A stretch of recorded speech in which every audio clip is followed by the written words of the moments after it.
o conforto repetido no mesmo nível vira uma maldição na sua vida, porque você para de crescer.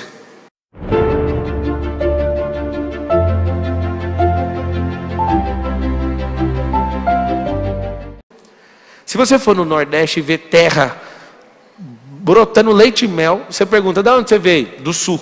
Você vai para o Mato Grosso. Mato Grosso, há 30 anos atrás, um alqueire de chão era o mesmo que um saco de soja. 40 anos, vamos exagerando. O que aconteceu? Esses caras levaram a cultura europeia, né, da Europa, para o sul do país, prosperaram e começaram a comprar terras baratas. Porque não existe terra barata, existe mau cultivo. Não existe terra barata, existe mau cultivo. Não existe carne de segunda, existe cozinheiro de quinta. Não existe carro ruim, existe um engenheiro ruim ou um piloto que quebra a máquina de qualquer jeito. Eu piloto agressivamente num negócio chamado rally e eu posso falar, dificilmente assim eu afino, eu dou umas rampadas a 160 por hora na estrada de chão. Só que as pessoas falam para mim, não adianta você ser muito bruto com a máquina, que a máquina não te suporta. Eu tenho um bom carro de corrida de rally. Esse carro, né, já venceu o Rally dos Sertões.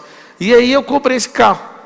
E toda vez, hoje foi uma das piores experiências que eu tive, de digeribilidade. O que aconteceu?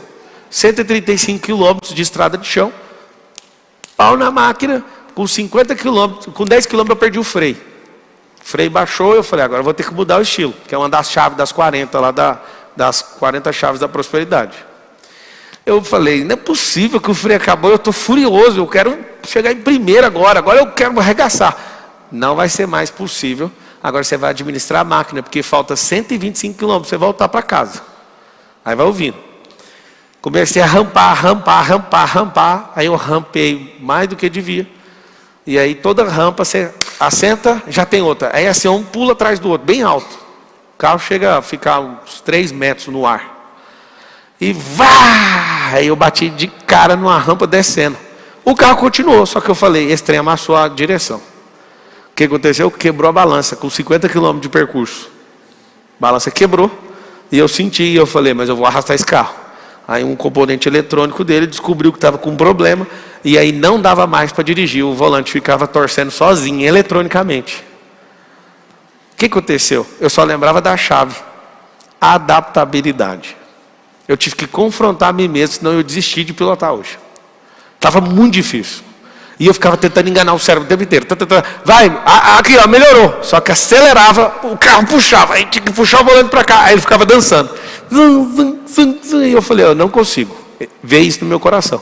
Você não consegue pilotar isso aqui. Consigo o que eu quiser. Chegava na hora dos radares, o copiloto segurava no volante para descansar minha mão. Minha mão estava caindo. E faltava 70 e poucos quilômetros. Eu falava, meu Deus, o que eu vou fazer da minha vida? Eu não vou desistir. E fui. Foi muito bom. Eu cheguei em quarto. Só caí pelo tanto de multa que eu levei. Aí eu caí para 7º. Mas vai dar certo na próxima. O que você aprendeu com isso, Pablo? Era muito melhor eu apertar lá o SOS, encostar o carro e falar, não, o carro não tem digeribilidade. Só que eu lembrava do Senna, acabando as corridas assim, ó. Ganhava a corrida. O que é esse confronto? A gente gosta de um tal de conforto. Você vai perceber que as palavras se parecem. Você troca o R de lugar, você vai ver o que acontece. Conforto e confronto. Você tem que escolher. Eu resolvi confrontar a mim mesmo, apondo meu braço, não dá conta de segurar o volante. Foi muito, não, é muito perigoso mesmo. Parece ter um espírito maligno virando o volante sozinho, porque é um recurso eletrônico. E segurar aquilo, e o pior de tudo é depois de entrar numa curva a 100 por hora, você não consegue segurar o carro, porque ele fica puxando para um lado e você tem que puxar para o outro. Resumindo, para não ficar parecendo choração, eu venci.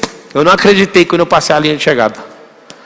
Eu passei a linha de chegada, solto o volante gira todinho sozinho, já leva o carro para dentro do canavial. Assim. Eu falava, como que eu segurei um carro desse? Adaptação. Anota essa parada aí. Por que confrontar? Para você adaptar uma nova realidade. Acorda cedo, não dou conta, confronte a si mesmo. A tua mãe lava fria, não dou conta, confronte-se a si mesmo. Por que você não vai para cima? Fala assim com a boca, ó, todo confronto me tira do conforto. Presta atenção nas duas palavras, confronto e conforto. Presta atenção, não, tanto que elas são parecidas. Tem gente que fala, não, Pablo, mas eu luto na vida para ter conforto. Eu vou te contar. O conforto repetido no mesmo nível vira uma maldição na sua vida, porque você para de crescer. O conforto repetido é ficar na mesma fase a vida inteira. Imagina uma criança confortabilíssima na melhor escola, e aí alguém fala, pois é, eu quero a melhor escola, mas ele vai ficar na mesma série para sempre, mas é a melhor escola do mundo. Só que eu tenho que te contar o segredo, a melhor escola do mundo deve custar uns 130 mil reais, não, 130 mil euros por mês. Essa escola não ia aceitar você. Porque se você não muda de fase, você vai queimar a escola, entende? Então não tem como você ficar na melhor escola. Você vai ter que ficar na pior escola repetindo essa série. Na faculdade, você pode propor a ficar lá por 10 anos. O que acontece? Vai jubilar. Ninguém quer pessoas que não passam de fase. Vocês conseguem perceber ou não? Imagina que coisa mais feia uma criança de 35 anos dentro da casa dos pais. 10 anos a faculdade não te aceita. Escola boa também não aceita, você vai queimar a escola. Eu queria saber por que tem pai que aceita filho com 35 anos de idade dentro de casa. Aí alguém fala, é porque eu amo meu filho. Não, se você amasse, você tinha colocado ele para correr. Se você amasse seu filho de verdade, você teria falado assim, ó, casca daqui. Ah, mas eu vou ficar com síndrome, mas pelo menos vai ser otário. O confronto é o seguinte, você precisa ir para cima dos seus filhos desde pequeno, você precisa ir para cima do espelho, você precisa ir para cima da fase que você não viveu ainda. Então a afronta é o que eu já expliquei? A afronta gera humilhação. Confronto gera edificação. Não tem nenhuma possibilidade de eu alisar nenhuma pessoa em volta de mim. Nenhuma. Se eu percebo que é a hora da pessoa mudar de fase, eu vou para cima.